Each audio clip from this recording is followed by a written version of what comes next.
வணக்கம், நான் உங்கள் Aadhira. Welcome to Aadhira audio books.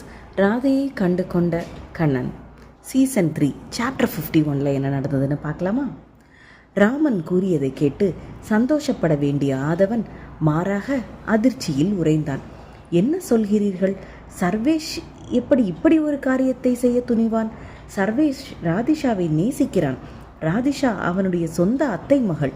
அப்படி இருக்கும் பொழுது அவளுக்கு தீங்கு விளைவிக்க சர்வேஷால் முடியாது என்றான் ஆதவன்.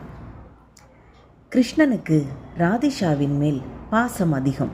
2 நிமிடங்கள் முன்னே பிறந்ததால் ராதிஷா தான் மூத்தவளாக வளர்க்கப்பட்டாள்.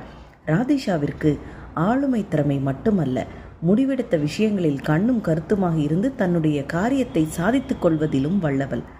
ரியான் கூட சில சமயங்களில் பொறுமை இழந்து தூக்கி எறிந்து பேசக்கூடியவன்தான். அவனை விட ராதிஷாவால் கிருஷ்ணனின் மொத்த சாம்ராஜ்யத்தையும் ஆள முடியும் என்று நம்பினான் கிருஷ்ணன்.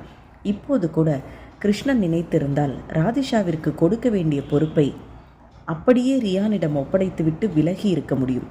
ஆனால் கிருஷ்ணன் அப்படி செய்யவில்லையே. சிறார்களான ரியானிற்கும் சர்வேஷுக்கும் சில பொறுப்புகளை பிரித்து கொடுத்துவிட்டு ஒட்டுமொத்த பிஸ்னஸ்களையும் அவனது கட்டுப்பாட்டில்தான் இப்போது வரை வைத்திருக்கிறான்.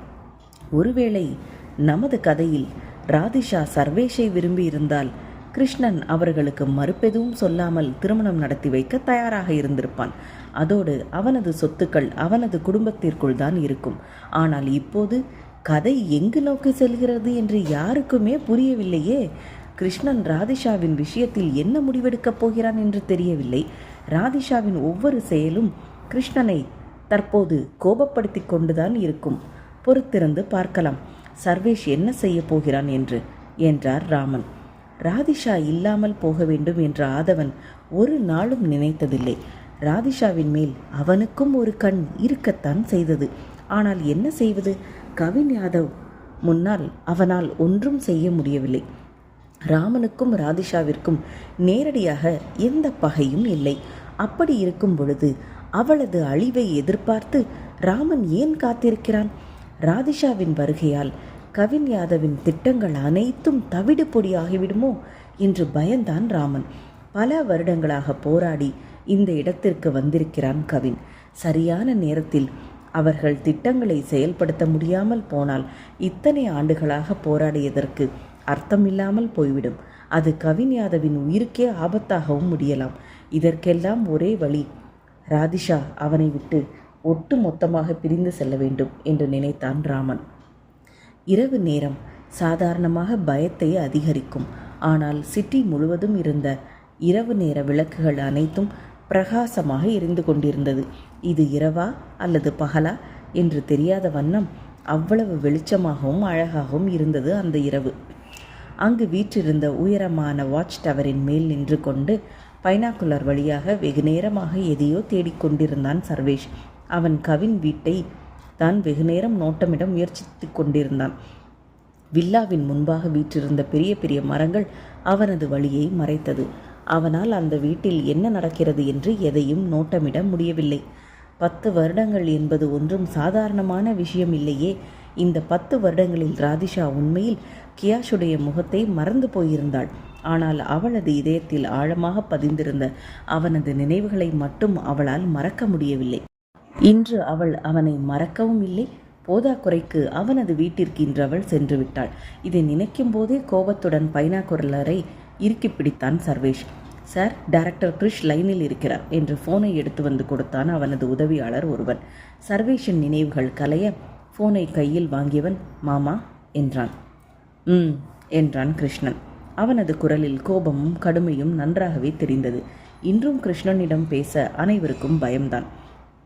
மாமா, நான் என்ன செய்ய வேண்டும் சொல்லுங்கள் என்றான் சர்வேஷ்.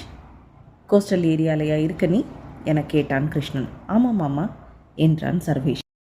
அங்கே என்ன பண்ணிட்டு இருக்க என கோபத்துடன் கேட்டான் கிருஷ்ணன். மாமா, அது என்று சொல்லி முடிக்க முடியாமல் தடுமாறினான் சர்வேஷ். சர்வேஷ், நான் உன்னை எனது மூத்த மகனாக தான் பார்க்கிறேன். நீ எவ்வளவு பொறுப்பானவன் என்பதும் எனக்கு நன்றாகவே தெரியும் என்றான் கிருஷ்ணன். புரியுது மாமா, நான் ஏதாவது தப்பு செய்து விட்டேனா? நேரடியாக சொல்லுங்கள், நான் திருத்திக் கொள்கிறேன் என்றான் சர்வேஷ் பணிவுடன். என்ன உனக்கு சொல்ல வேண்டும் சர்வேஷ்? உன்னை விட வயதில் குறைந்தவர்களான ராதிஷாவோ ரியானோ தவறு எதுவும் செய்தால் அவர்களை திருத்தி நல்ல வழியில் கொண்டு வர வேண்டியது உன்னுடைய பொறுப்பு அல்லவா? இப்போது கேட்ட குரல் கிருஷ்ணனுடையதல்ல, மாறாக ராதாவினுடையது. அத்தை என்றான் சர்வேஷ். சர்வேஷ், ராதிஷா ஏதாவது தவறு செய்தால் அவளை அவளது போக்கில் விட்டு செல்ல வேண்டும் என்று எந்த அர்த்தமும் இல்லை என்றாள் ராதா. புரியுதத்தை என்றான் சர்வேஷ். புரிந்ததல்லவா? அதற்கு என்ன செய்ய வேண்டுமோ அதை செய். இரவு நேரம் ஆகிவிட்டது, போய் படு. குட் நைட் என்றாள் ராதா. குட் நைட் அத்தை என்ற சர்வேஷ் ஃபோனை வைத்துவிட்டு பெருமூச்சு விட்டான்.